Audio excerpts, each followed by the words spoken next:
We are ending the period of time where speech alone or talking alone or organizing or protesting alone is going to be enough. All right, chat. Liberal Eagle made a video. As a public figure, that's as far as I can take you.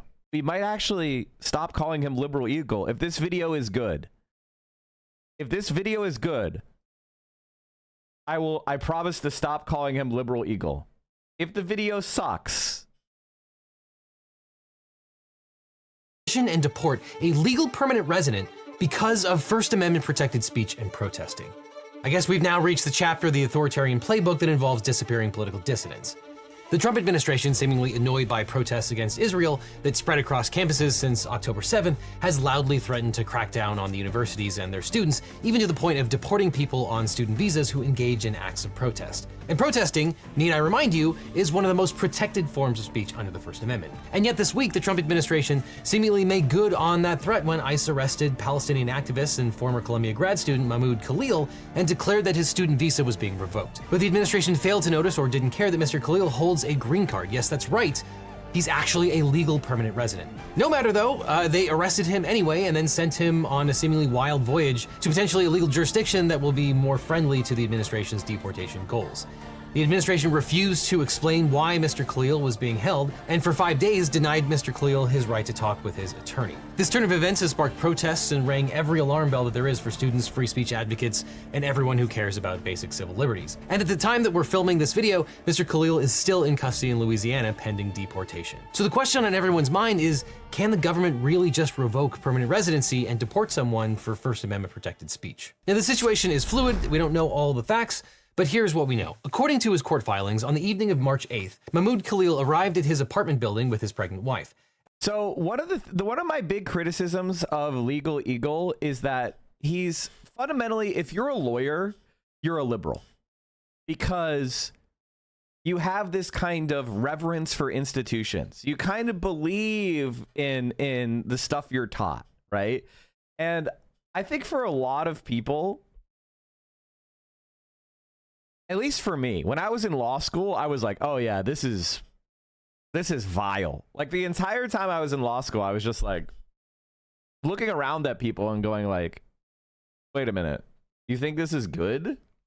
And, you know, at a certain point, people, you know, the main ambition of people in law school is to get hired by big law. Big law is basically large law firms that pay high salaries. You work 80 hours a week, right? 60 to 80 hours a week. You have no life. You get paid a lot of money, but you're working for the most evil corporations in the planet. That's like the main fucking dream that many people have in law school, right? And it's like disgusting. And the main, like, and how do people justify that to themselves? Well, they've created this mercenary philosophy. And this is what is inculcated in law school. A good lawyer is not someone who seeks justice. A good lawyer is someone who zealously defends their client, right? Justice has nothing to do with it. It's a game. You hit the random, you know, it's like random character select. Today, you're defending a pedophile. What can you do to win the game? Oh, today you're defending a oil and gas company poisoning 100 kids. Oh, yay! Today you're defending a man with a workers' comp claim. Yay! Like, that's the game. The game is, can you zealously defend your client, no matter who they are? And to them, that is justice, winning the game. Oh, this guy was a vicious wife beater who murdered his baby. How can you get him off? That's the game. And for me, I was just like, why is this system a good system? How does it help society for us not to find what the truth of the matter is, but rather to try to find legal, technical excuses to allow guilty people and guilty entities to avoid accountability for the harm they've caused? Building, they were approached by 4 plainclothes I'm here officers for the JFK files. who asked Mr. Are they Khalil releasing to them confirm today? his identity. When he did so, they identified themselves as being with the Department of Homeland Security and said they were there to take him into custody. They also threatened to arrest his 8 months pregnant wife if she continued to remain at the scene. Mr. Khalil was able to make a call to his attorney, Amy Greer, who asked one of the ICE agents if they had a warrant. The agent claimed they did and informed Ms. Greer that the U.S. Department of State was revoking Mr. Khalil's student visa. Ms. Greer pointed out that Mr. Khalil isn't on a student visa. He's a lawful permanent resident with a green card. Mr. Khalil's wife provided the paperwork to confirm it, and the ICE agent seemed confused. They checked in with someone on the phone, then replied that the Department of State was revoking Mr. Khalil's green card too. ICE informed Ms. Greer that they would be detaining Mr. Khalil in Manhattan. When Mr. Khalil's wife asked the ICE agents for their names, contact information, and how to reach them, they refused to reply. They would not even provide the grounds for Mr. Khalil's detention. While Mr. Khalil was being held in Manhattan, Ms. Greer filed a habeas corpus petition challenging the legality of Mr. Khalil's detention on the grounds that it was a violation of the First and Fifth Amendments and several other laws. Ms. Greer argued that the government was retaliating against Mr. Mahmoud for his protected First Amendment activities, specifically his role in the pro-Palestinian protests at Columbia University. Now, in the wake of the October 7th attack on Israel, Mahmoud Khalil became active in the Columbia University pro-Palestine movement. According to news reports, he did not participate in the encampments or building takeover, but did represent the voice of the protesters in conversations between the student protesters and the university's leadership. Mr. Khalil has said in earlier interviews that his engagement with the pro-Palestinian protests was partly inspired by his own family's history. He was born as a Palestinian refugee in Syria after his family was expelled from Palestine. In December of 2022, he arrived in the United States on a student visa to work on a master's degree at Columbia University. Later, he married a U.S. citizen and became a green card holding permanent resident. Now, a legal permanent resident, or LPR, is a foreign national granted permission to live and work in the United States. Generally, LPRs can live and work in America indefinitely as long as they don't commit any deportable offenses. Deportable offenses generally include committing crimes, immigration fraud, or engaging in actions that threaten national security. In recent months, Columbia University, under threats from Congress and the Trump administration, that we'll discuss later, launched an investigation of Mr. Khalil, claiming that he had helped organize an unauthorized protest. An unauthorized marching event in which participants glorified Hamas's October 7th attack and played a substantial role in the circulation of social media posts criticizing Zionism. So what they're saying is he's responsible for what other people said?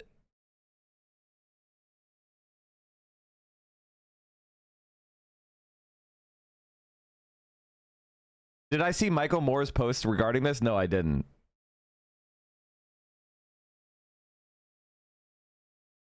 Isn't she like a super neoliberal? Oh, I remember that. No. Oh, fuck. I remember this now. She was the Castillo administration, which was like couped.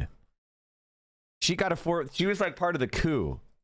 Had played a substantial role in the circulation of social media posts that were anti-Zionist and discriminatory. There's not that much information about what Mr. Khalil said and did during the Columbia University protest, but he did act as the lead negotiator between the university and student groups who were pressuring the administration to divest from Israel.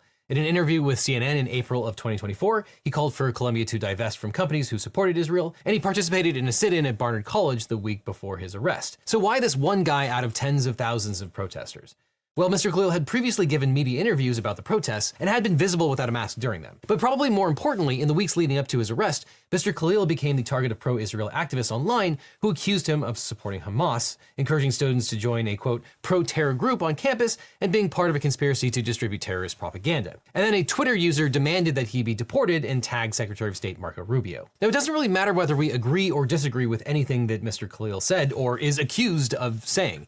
The First Amendment prohibits the government from censoring speech based on the viewpoint it expresses, and people generally have a right to say whatever they want, including speech that many people would find offensive and abhorrent. Just ask the Westboro Baptist Church. You might remember in 2011, the Supreme Court ruled that the church's protests at military funerals, which included offensive and hateful speech such as God hates gays and thank God for dead soldiers, was still protected speech. The court emphasized that even deeply offensive speech on public issues in public spaces is shielded from government restriction. Now, the Trump administration publicly claimed that Mr. Khalil's arrest is sanctioned by its executive order on additional measures to combat anti-Semitism. In this order, the administration professed that it has, quote, fought and will continue to fight anti-Semitism in the United States and around the world. The White House went on to specifically threaten action against universities, stating that the Secretary of State, Secretary of Education, and Secretary of Homeland Security will make recommendations for, quote, familiarizing institutions of higher education with a list of supposedly illegal anti-Semitic student activities. Universities were then supposed to monitor student activities, report prohibited activities by non-U.S. citizen students, and ensure that those reports led to deportations. In a related fact sheet, the White House proclaimed that it would deport Hamas sympathizers and revoke student visas, threatening to, quote, "We will find you and we will deport you." And where Mr. Khalil is concerned, the government has been very clear that it's attacking the content of his speech. The White House posted, and that, ladies and gentlemen, means the First Amendment does not exist. Period.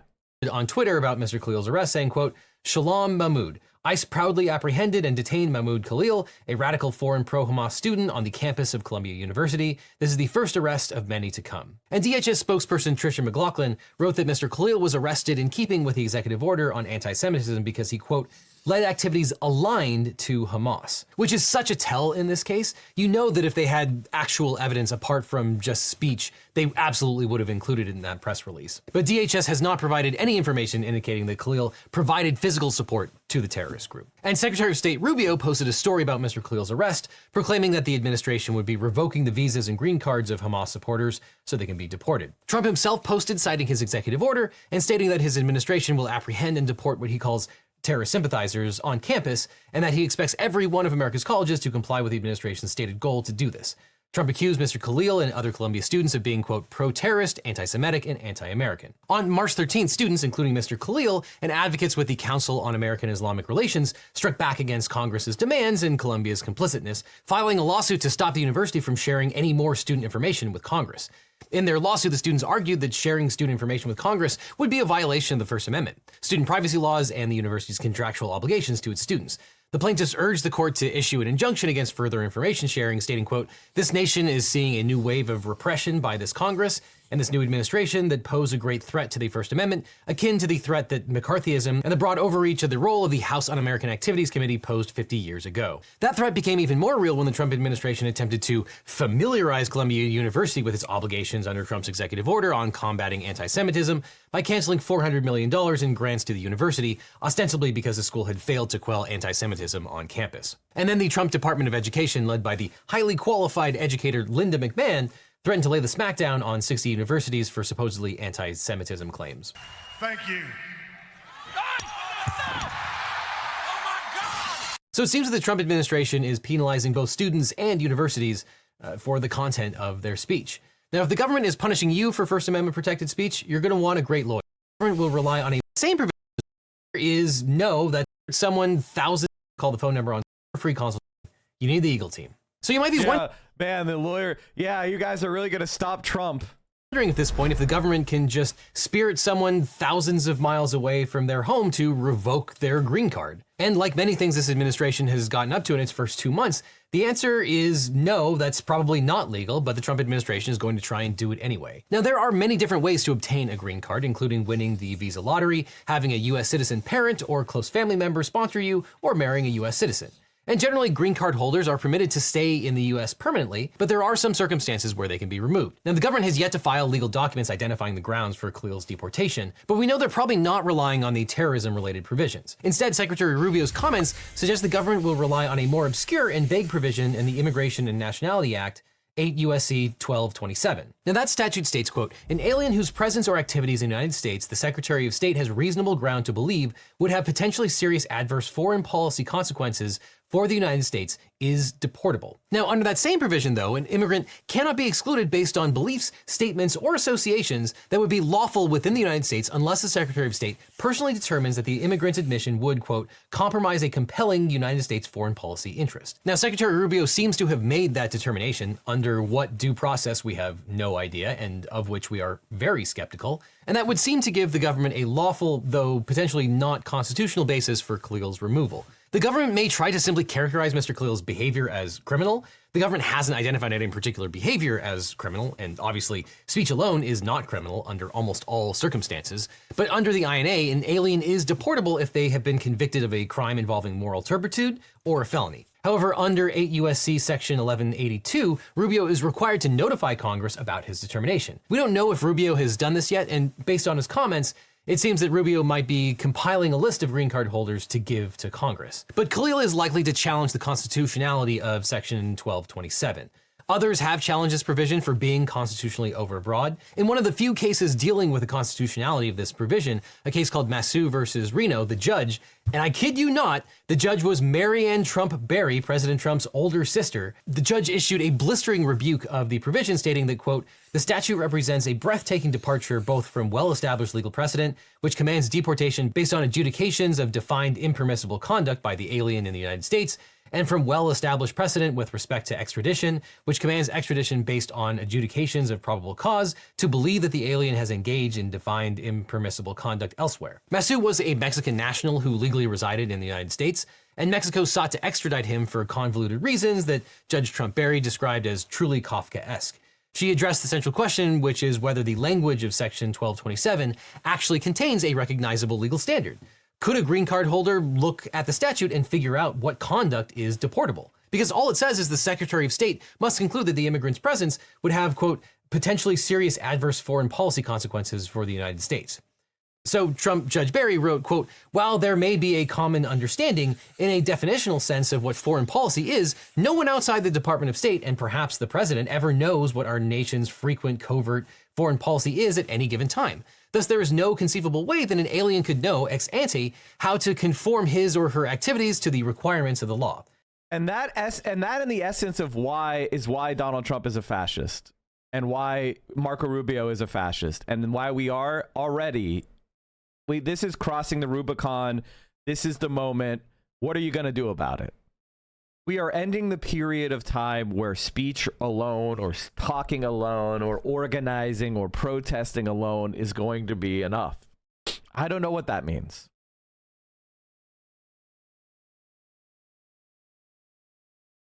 That's as far as I can take you. As a public figure, that's as far as I can take you. The government has basically departed from any kind of law. What this is saying, what the position of the Trump administration officially is if we don't like you, we will deport you. This is a physical threat. This is violence by the state against political opposition because they're political opposition. This is the law protects them and punishes you. Punishes you for what? Your opinions, your thoughts, your beliefs. This is totalitarianism, not just authoritarian. This is totalitarian. This is the state must dominate your thoughts.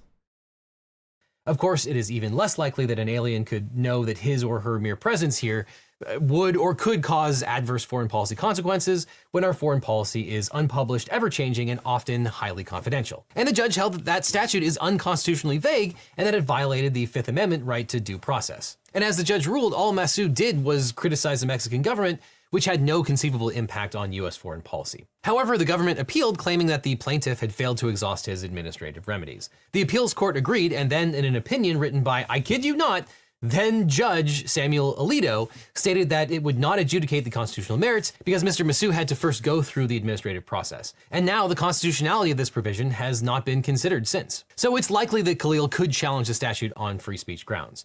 The government is arguably retaliating against him by arresting and potentially deporting him in response to his participation in protected speech. Generally, the First Amendment does not distinguish between citizens and non-citizens, meaning that the government cannot punish a non-citizen for speech it could not punish a citizen for. However, courts have taken a more nuanced approach when it comes to the government's ability to deport non-citizens based on their political affiliation in speech. In the McCarthy-era case of Harisiades versus Shaughnessy, the Supreme Court upheld the deportation of several immigrants who were Communist Party members, reasoning that endorsing communism was inherently an endorsement of violent revolution. The court drew a legal distinction between advocating change through lawful democratic means and advocating change through force, concluding that the Communist Party membership necessarily involved the latter, though I'm skeptical that that reasoning would be upheld under current jurisprudence. In contrast, the 1945 case of Bridges versus Wixon took a more protective stance, affirming that the First Amendment does not include exceptions for deportation laws, thereby defending the free speech rights of resident aliens. In that case, Harry Bridges was an Australian-born labor leader accused of being a communist. The government argued that his alleged communism ties made him ineligible to remain in the US. The court said that the mere association with a political ideology without evidence of unlawful action was not grounds for removal. The decision emphasized the importance of protecting free speech and political expression, even for non-citizens. But even if the administration wants to deport Mr. Khalil under this provision, and even if it can cite a compelling foreign policy interest, and even if it can overcome legitimate concerns about constitutional problems of the provision, Mr. Khalil is still entitled to due process under the Immigration and Nationality Act. He must receive notice regarding the legal and factual grounds for his removal, and must be given a hearing before an immigration court. In these proceedings, Mr. Khalil will be That's why we need Bernie Sanders to start a new party. entitled to an attorney. I know that, obviously he's shown no sign that he's going to do it, but we need somebody like that, somebody with that level of national prominence to start a new party, or it's just not going to go anywhere. Like, that's, maybe it won't be Bernie, maybe it'll be somebody else, but we need a new party. Like, the Democratic Party hates the left, and they will destroy the left. It's pointless to stick with them. They're coming for you. They're going to help the Republicans. You supporting the Democratic Party is supporting your own demise. You're putting the gun in your murderer's hand.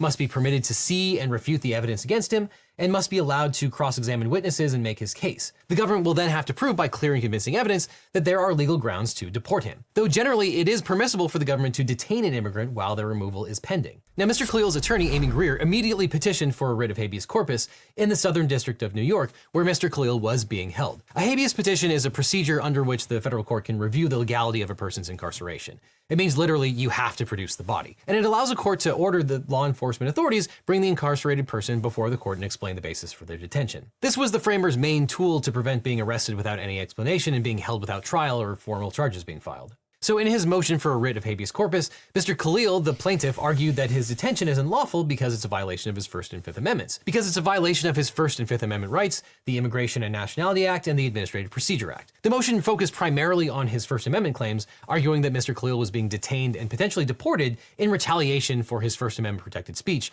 regarding the conflict between Israel and Palestine. He argued that there is, quote, a substantial causal connection between Mr. Khalil's protected speech and respondents' adverse actions and threats. Plaintiff argued that because of these violations, he's entitled to relief from that court. Specifically, the plaintiff argued that the Southern District of New York should assume jurisdiction over this matter, where he resides and apparently where he was when the motion for habeas corpus was filed, before he was effectively renditioned to Louisiana. And he argues that the court should declare that the government's actions violated the First Amendment and the Due Process Clause of the Fifth Amendment, order the release of Mr. Khalil under reasonable supervision, and enjoin the government from transferring Mr. Khalil out of the jurisdiction while the proceedings are pending. Seemingly in response to Mr. Khalil's request that the court enjoin the government from transferring him out of the jurisdiction, and miraculously, Mr. Khalil's lawyer filed that motion at about 3 o'clock in the morning the night that he was arrested. Now, in response to Mr. Khalil's request that the court enjoin the government from transferring him out of the jurisdiction, the Trump administration sent Mr. Khalil 1,000 miles away to Louisiana, effectively separating him from his 8 months pregnant wife, his attorney, and the Southern District of New York. Mr. Khalil's attorney said that when she called the Louisiana office to try to arrange a telephonic meeting with her client, the earliest date she was offered was 10 days out. Louisiana also appears to be the government's favorite dumping ground for immigrants going through removal proceedings. In February, the Department of Defense moved migrants waiting for removal from Guantanamo Bay to the same processing facility in Louisiana, which was why Mr. Khalil's attorney promptly filed a motion to compel his return to the Southern District of New York under the All Writs Act. So far, Judge Jesse Furman is allowing the case to move forward. He hasn't yet granted the plaintiff's request that Mr. Khalil be returned to New York, but he did order the government not to deport Mr. Khalil while the case is being considered.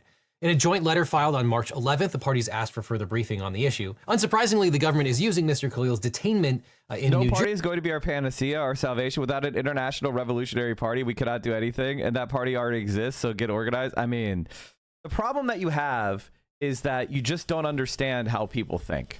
That's your problem, right? That's your problem. You underestimate the importance of charismatic leadership. There's different types of leadership. There's different types of credibility. And just making rational arguments is not enough. I'm sorry that you don't get that because you are probably autistic like me. And you think, well, as long as I just make factual sense and I make logical arguments, then people will be persuaded. That is not how people work. People are social animals, and they require validation from socially trusted individuals. In order for a party to form, you have to have individuals that people are charismatically attracted to. Jersey and then Louisiana to destroy the Southern District of New York court's ability to hear the case, and asked the court not to rule on returning Mr. Khalil to New York until the court has decided about the jurisdiction and venue questions. The court agreed to allow the government to file its motion to transfer or dismiss for improper venue before the court adjudicates the motion for writ of habeas corpus and the motion to return Mr. Khalil to New York under the All Writs Act. And on March 12th, the government filed this motion to dismiss or to transfer the case, arguing that by the time that Mr. Khalil's attorney filed the habeas motion on his behalf, he was already in New Jersey. So therefore, the Southern District of New York has no jurisdiction over the case because a habeas petitioner has to file the petition in the district in which he is confined. Thus, the government argued that the case ought to be either transferred to the Western District of Louisiana, where rights seem to be a little more discretionary, or dismissed entirely. Though it's worth pointing out that the government doesn't dispute in its filing that Mr. Khalil's attorney had good reason to believe that he was still being held in New York when she filed the petition on his behalf. Indeed, the government concedes that it was ICE's own statements and own tracking website that indicated he was still being held in New York at the time. Meanwhile, Mr. Khalil is still being detained in Louisiana. Mr. Khalil's attorneys have now filed an amended petition for habeas corpus on his behalf, expounding on their claims of First and Fifth Amendment violations and violations of the Administrative Procedure Act's prohibition on arbitrary and capricious government actions.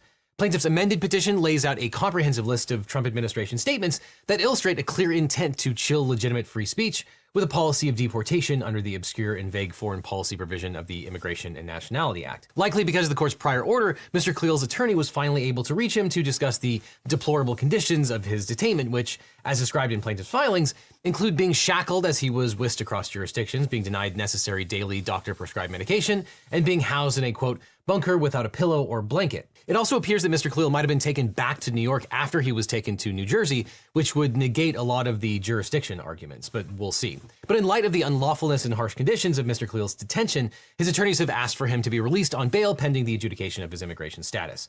The judge will likely rule on the parties' motions next week. And as his wife has pointed out in her public statements, their first child is due in April, a birth he's likely to miss unless the court decides to intervene on his behalf. And one of the many deeply troubling things about Khalil's story, Fred Hampton stays eternally relevant